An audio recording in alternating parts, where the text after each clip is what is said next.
लोकसभा चुनाव 2024 की तैयारियों में जुटी हुई है समाजवादी पार्टी और कांग्रेस पार्टी। दोनों ही इंडिया अलायंस का हिस्सा है, लेकिन कांग्रेस पार्टी उत्तर प्रदेश में सपा के खिलाफ बड़ा खेला कर सकती है।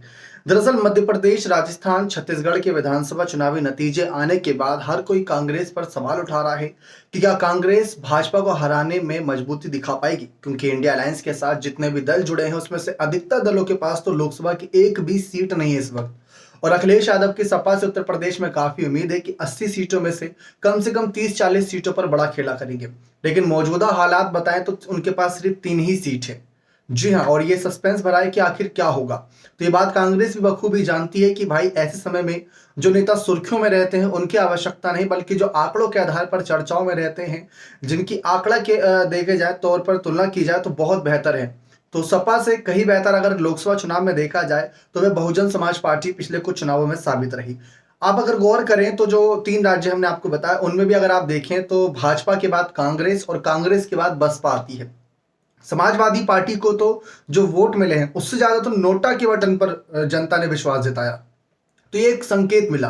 अब दूसरी तरफ कांग्रेस की तरफ से ऐसी भी खबरें थी कि कांग्रेस चाहती है कहीं ना कहीं मन ही मन कि वह समाजवादी पार्टी के साथ ना जाते हुए उत्तर प्रदेश में बसपा के साथ जाए और उनको भी इंडिया अलायंस का हिस्सा बना ले, ताकि सीट शेयरिंग पर बात बने, वो सब सहमति भी जता दे।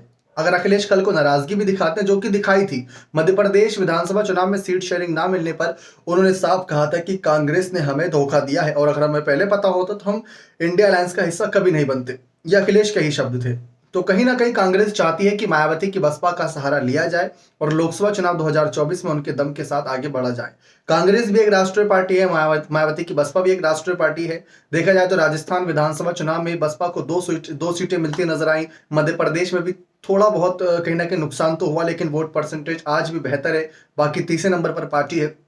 तो उस लिहाज से देखा जाए तो आंकड़ों के आधार पर उत्तर प्रदेश में समाजवादी पार्टी बहुत काम आएगी, लेकिन बसपा जिनका ग्राफ लगातार गिर रहा है, लेकिन जिस हिसाब से गिर रहा है उसके आधार पर भी देखा जाए तो वापसी भी कभी भी हो सकती है। साल 2014 में भी सबने कहा था कि भाई मायावती की बसपा का खेल खत्म हो गया, लेकिन उन्होंने सपा और आरएलडी के साथ गठबंधन करके 10 सीटें निकाल ली। तो वहां पर एक अलग खेल है। मायावती इसमें माहिर है और राष्ट्रीय पार्टी चला रही है, तो कहीं ना कहीं जानती है कि कब किसका साथ लेना चाहिए। लेकिन कांग्रेस अगर ये फैसला लेती है और अखिलेश के खिलाफ जाकर मायावती का साथ लेना चाहेगी तो शायद कांग्रेस उसमें भी राजी हो जाए, क्योंकि कांग्रेस को उसमें ज्यादा फायदा नजर आएगा। बने रहे चैनल के साथ। बहुत बहुत धन्यवाद।